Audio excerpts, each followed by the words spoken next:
So, welcome to the second episode of Chazin-the-Dream. I'm Ethan Chazin, a New York-based organizational development coach, and I work with organizations to help unleash the power of their people. I can't even begin to say how excited I am to have our special guest, Adam Rabinovitch, with us today. Adam, welcome to Chazin-the-Dream. Thank you, Ethan. Great to be with you. Really appreciate the invite and getting to spend some time with you and your audience and sharing a bit about me and about COPE as well. Absolutely. Absolutely. So we're going to dive right in. So just by way of reference and introduction, I want to share with the audience that Adam has spent 30 years of experience in leadership with nonprofit and for-profit organizations, and with a particular focus on business development, strategic planning, revenue generation, with an emphasis on improving health and educational outcomes for traditionally underserved communities. And in his current role as executive director with COPE, which is a nonprofit grief and healing organization, which is dedicated to helping parents and families living with the loss of a child. And as a sidebar for our audience, Adam, the mission of COPE is particularly meaningful to you as a bereaved sibling living with the loss of your sister Marnette from childhood. So thank you again for appearing on Chazin-the-Dream. And let's dive right into it, if you're ready. Born ready and ready to do it. Thanks for that intro, and also for recognizing my family's connection to the work that I'm so proud to lead and do with COPE today. So really appreciate that. Well, let's talk about that, because one of the things that really struck me when we first got to know each other was just how passionate you are about being involved with organizations that share your values. And I would just ask, throughout your career, you've always been aligned with organizations that were doing amazing things. And I guess my curiosity is, from a value perspective, where does that come from? That's a great question. It's something that I think about a lot. And I guess as each passing year goes on, I think about it both from where it came from and how I can pass it along. So I'm wearing a bunch of hats as I talk to you today, including I'm a son. So a lot of the values that I received and continue to receive are from my parents, and they're still with us and still with me, and passing along shared values that my brother and sister and I all have in common as well. And a lot of that comes out in the work that we do. And it's also now coming out for myself as a father of a teenage daughter. And I'll say also on behalf of my brother and sister, for my nieces and nephews, we're passing that along to the next generation. And that is shared values of inclusivity, connectedness, and paying it forward. So when we talk more, you and I, about some of the work that I've done and how I'm trying to pay it forward, it's both by taking the values that have been shared with me, and then hopefully leaving a legacy and as a role model for my daughter and anyone who's paying attention from the next generation as well. I almost had to prompt myself to jump right back in, because it's so impactful to talk with you, Adam, about the importance of values that you share with your family and how those are reinforced, and how you kind of go about looking at those in the lens of the organizations that are lucky enough to work with you. And I would guess I'd ask just that for our audience.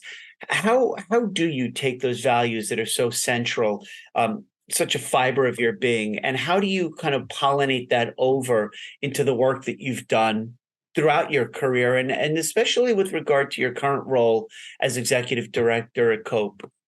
The way that I bring values, and I love that word pollinate, really, because there is such an iterative process where my values become part of a culture, and they don't take over the culture, but they certainly do get pollinated. So using COPE as an example, and I've been leading the organization as the executive director. When we're recording this conversation, it's been just over 5 years. Mm-hmm. And even before I joined the organization, or I should say, especially before I joined the organization, there was a crucial and critical kind of get to know you period between some of the stakeholders and myself to make sure that our values were and are aligned, so that once I joined and took the mantle of leadership as the executive director, the so-called ED of the organization, it wasn't a push to get the value proposition, so to speak, aligned, because we had already established it in broad strokes. We were on the same page. So the way that I continue to do that, especially as new stakeholders join under our big tent, join the party, so to speak, that they also know what they're signing up for. And again, in the case of just not to kind of steal your thunder, but I really please. That's a really powerful statement, and I'd love to just kind of dive in a little bit on that particular note. Is how do you socialize the values that, as you said, when you bring people into the organization, they all share a sense of mission under that one tent? Like, how do you kind of live those values? Because we can talk generically about culture, and some people would even say, hey, Adam, it's easier, especially in a mission-driven organization. But how do you make sure that other people who come into the organization or are considering it share those values? Yeah. So the hop, skip, and the jump is leading by example, and also setting into, if not stone, at least a pretty concrete shared vision and core value set that people are going to buy into or not. So I'll use, again, COPE as an example. When I joined the organization, there was not a clear vision or value statement, but we quickly agreed and set it into documentation. It's on the website of the organization, and it's become the mantra that no one needs to grieve alone. No one needs to grieve alone. So what that represents is, again, this notion of inclusivity and connectedness, so that anyone who's going to sign up as a donor, a volunteer, a board member, a staff member, they know that the North Star for the organization is that we are going to connect with all kinds of people. And the contrast is that perhaps in the early days of the organization, there wasn't that vision or North Star, or at least we weren't able as an organization to operationalize it. So perhaps the impact was narrower than it is today. And so that people who are now finding out about the organization, who didn't know about it for the first 25 years, know that this is an inclusive, broad-based vision. And again, if they choose to align with those values, welcome. And if not, there's lots of other great resources that they can connect to. I stop and I think about no one grieves alone. And you had shared with me in a prior conversation that vetting period when you were having conversations, as you said, going on 5 years ago, to make sure that there was a suitable fit, right, with you and the organization's values. When you sat down, or your organization sat down recently and did a vision, mission, values exercise where you reframed them and reinforced them, what did that entail?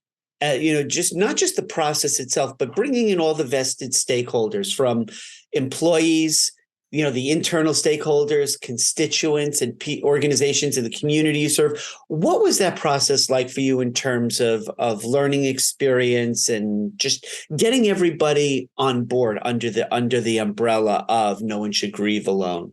Yeah, so that's a great question. So my listening tour never really ends, but after I joined the organization, I had to move from listening to listening and doing in close to real time. So making sure that people were not only feeling heard with their experiences, the folks who had helped to get the organization from startup to 20 years in, not only feel that they were being heard, but really that their experiences could help shape and form what the next 25 years are going to look like.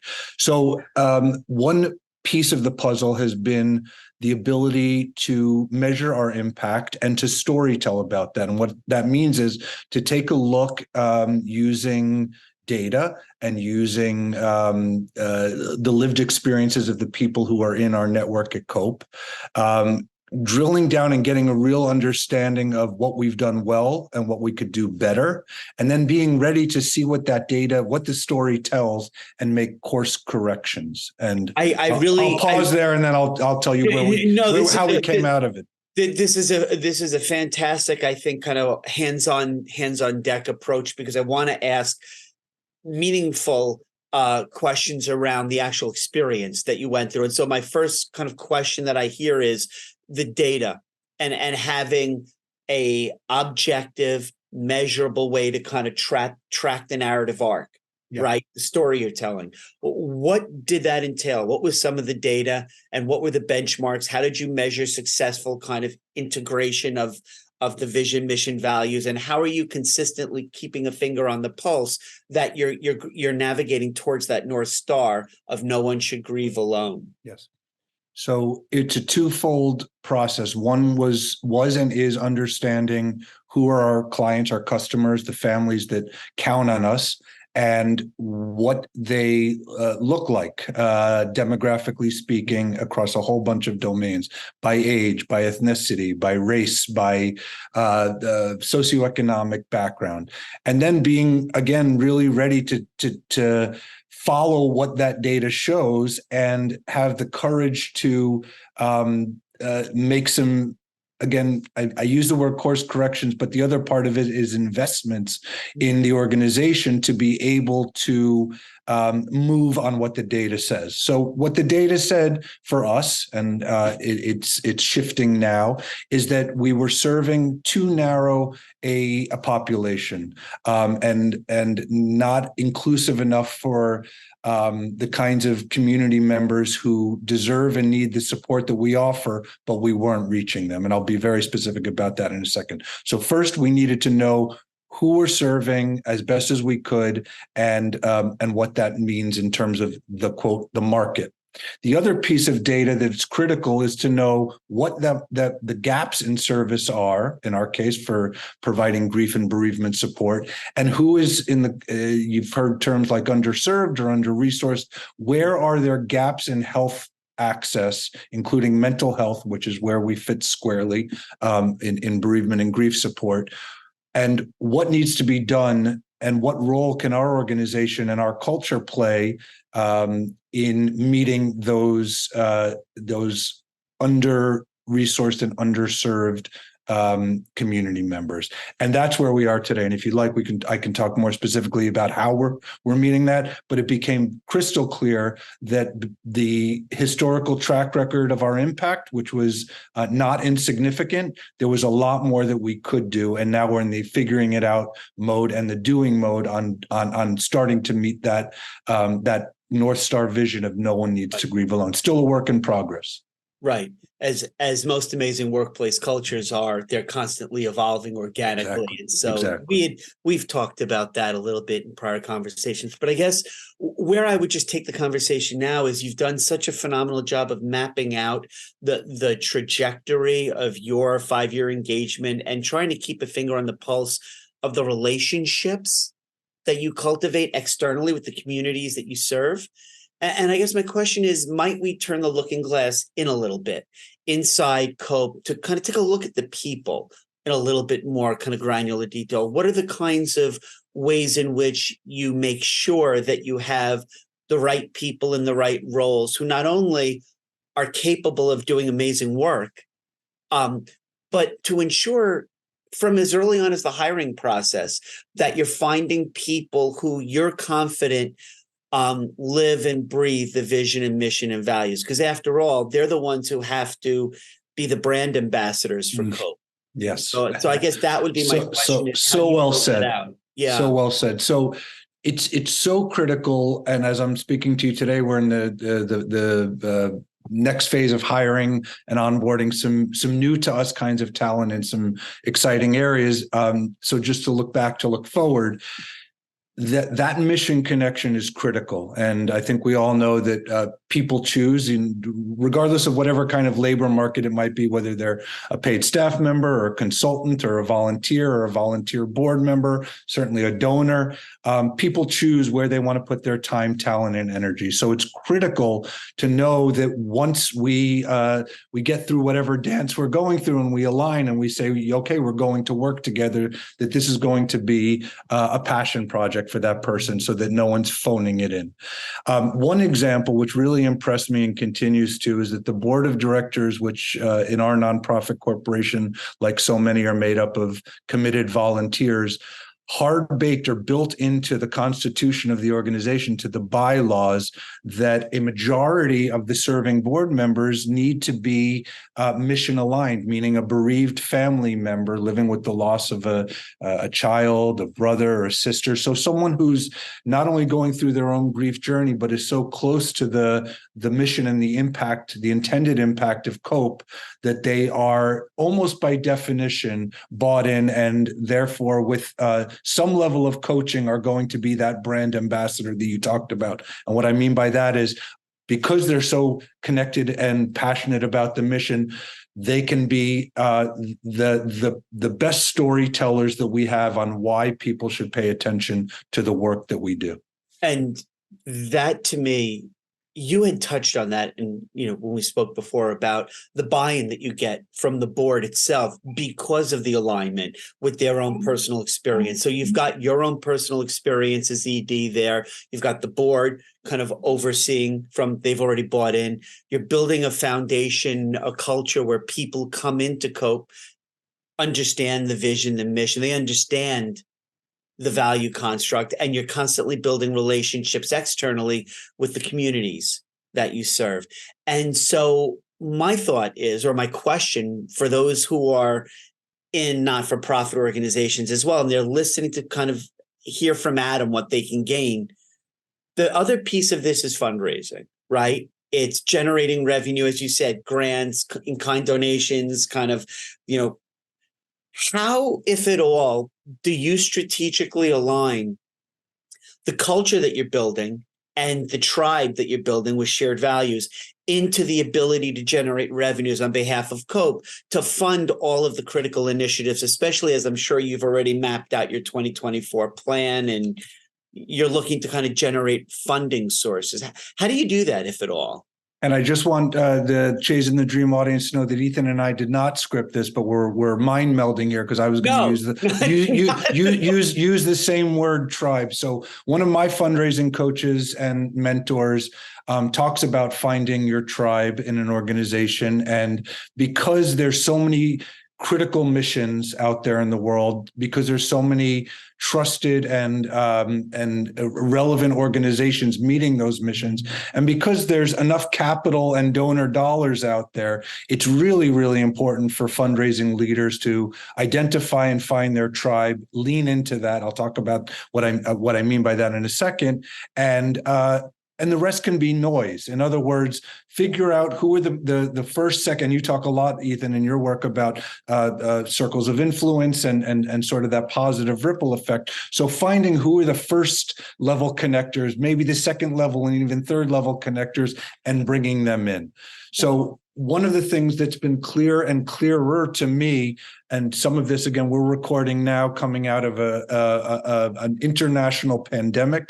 We're talking as things like fentanyl overdoses continue to go through the roof, and gun violence and deaths, all of the elements of our society that are leading to death, grief, and bereavement show me that our tribe can really be approaching universal, because so many people are touched by grief, loss, and hopefully healing, that we can appeal to a broader audience, assuming that we make the case and show our impact. And I'd be remiss at this point if I didn't kind of say, as kind of a PSA to the audience, the listening audience, that when you and I first spoke, we talked about your work and we talked about some of my work, obviously, but where we came together was the intersection of, we both, as did everybody, go through a global pandemic.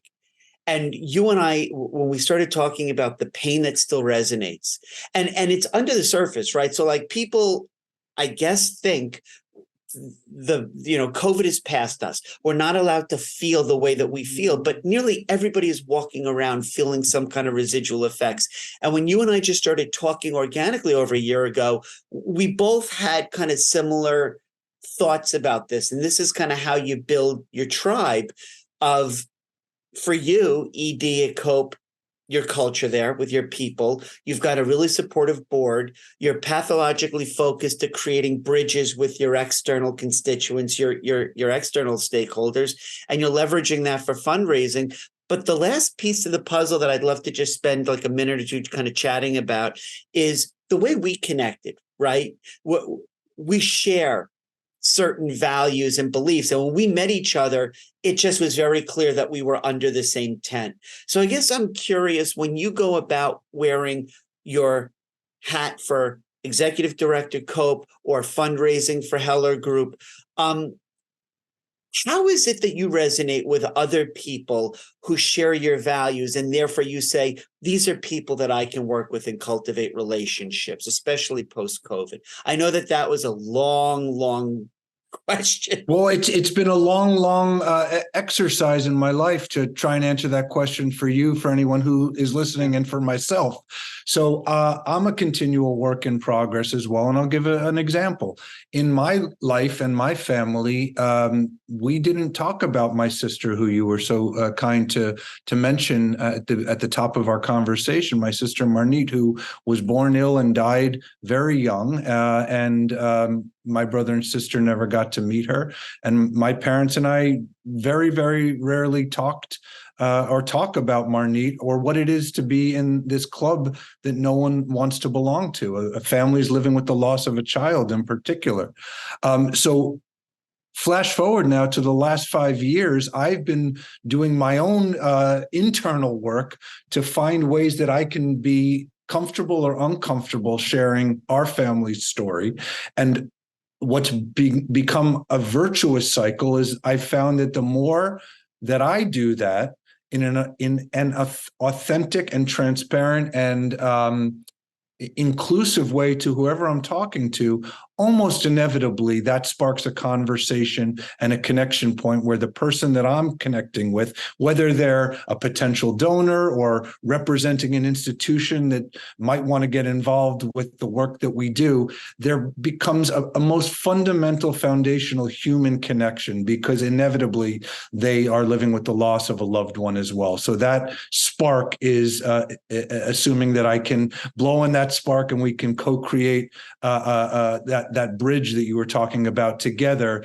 That's the human element that really can help a relationship flourish, and so that none of these relationships are transactional. They can be really transformational using that core.